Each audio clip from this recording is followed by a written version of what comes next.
BL Tamil channel. இன்னைக்கு சூப்பரான சுவையில வெங்காய வேர்க்கடலை சட்னி தாங்க செய்ய போறோம். இது இட்லி, தோசை, சப்பாத்தி கூட வச்சு சாப்பிட்றதுக்கு ரொம்ப டேஸ்டா இருக்கும். வாங்க அது எப்படி செய்யலாம்னு பார்க்கலாம். வீடியோக்குள்ள போறதுக்கு முன்னாடி நம்ம சேனலை சப்ஸ்கிரைப் பண்ணிக்கங்க. கூடவே இருக்கிற பெல் ஐகானையும் கிளிக் பண்ணி வச்சுக்கங்க. அப்பதான் நான் போடுற வீடியோ உங்களுக்கு நோட்டிஃபிகேஷன்ல வரும். அடுப்பு மேல ஒரு ஃபேன் வச்சிருக்கேன். இதுல ஒரு 2 ஸ்பூன் எண்ணெய் சேர்த்துக்கலாம். எண்ணெய் சேர்த்துட்டு எண்ணெய் சூடானதும் 3 வரமிளகாய் இதில் சேர்த்துக்கிறேன். உங்களுக்கு காரத்துக்கு தகுந்த போல் நீங்கள் கொஞ்சம் கூட சேர்த்துக்குங்க. இது நல்லா கொஞ்சம் வறுத்து எடுத்துக்கலாம். தனியாக எடுத்து வச்சுக்கலாம்.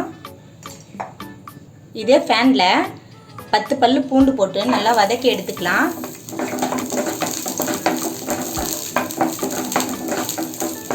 இந்த அளவு வதங்கின உடனே பூண்டு இதில் ஒரு 20 சின்ன வெங்காயம் சேர்த்துக்கலாம்.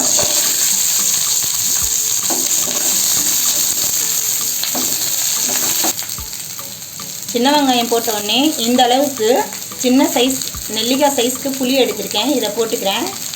இது கூடவே ஒரு அரை ஸ்பூன் நாட்டு சக்கரை போட்டுக்கிறேன் டேஸ்ட்டுக்காக. போட்டுட்டு இது நல்லா கலந்து கொடுங்க. கொஞ்சம் கறிவேப்பிலை சேர்த்துக்கிறேன். இது கூட ஒரு கைப்பிடி அளவு வறுத்த வேர்க்கடலையை தோல் நீக்கி எடுத்து வச்சுருக்கேன். இது கூட சேர்த்துக்கிறேன்.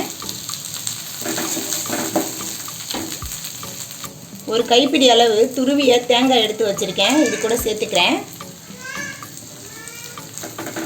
சேர்த்துட்டு இது போல் 1 நிமிஷம் போல் நல்லா வதக்கி விடுங்க.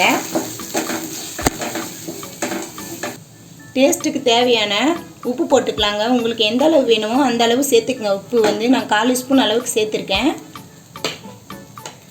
சேர்த்துட்டு அவ்வளோதாங்க. இது கொஞ்சம் ஆறட்டும். ஆறின பின்னாடி மிக்ஸி ஜாரில் போட்டு அரைச்சிக்கலாம். வதக்கி வச்ச எல்லாத்தையும் இது போல் மிக்ஸி ஜாரில் சேர்த்துக்கலாம். சேர்த்துட்டு இதை அரைச்சி எடுத்துக்கலாம். இதில் ஒரு அரை டம்ளர் அளவு தண்ணி ஊற்றி அரைச்சி எடுத்துக்கலாம். இந்த சட்னியை தாளிக்கிறதுக்கு அடுப்பு மேலே ஒரு கடாய் வச்சுக்கிறேன், சின்னது. இதில் 2 ஸ்பூன் எண்ணெய் சேர்த்துக்கிறேன்.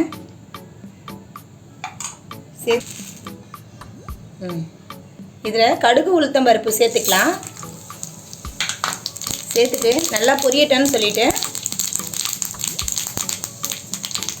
கொஞ்சம் கறிவேப்பிலை சேர்த்துக்கலாம். அவ்வளோதான். இதை சட்னியில் ஊற்றிக்கலாங்க. இந்த அளவு சட்னியை அரைச்சி எடுத்துக்கணும். இப்போ இது கூட இந்த தாளித்து வச்சதை சேர்த்துக்கலாம். பாருங்கள், சூப்பரான சட்னி ரெடி ஆகிடுச்சு. வெங்காய வேர்க்கடலை சட்னி ரெடி ஆகிடுச்சிங்க. நீங்கள் இதை சப்பாத்தி, இட்லி, தோசை எல்லாத்துக்கும் கூட வச்சு சாப்பிட்றதுக்கு அருமையாக இருக்குங்க. நீங்களும் இது போல் ட்ரை பண்ணி பார்த்துட்டு உங்களுக்கு எப்படி வந்ததுன்னு சொல்லிட்டு எனக்கு கமெண்ட் பண்ணுங்கள். இந்த வீடியோ உங்களுக்கு பிடிச்சிருந்தா லைக் பண்ணுங்கள், ஷேர் பண்ணுங்கள், சப்ஸ்கிரைப் பண்ணுங்கள். தேங்க்ஸ் ஃபார் வாட்சிங். பாய்.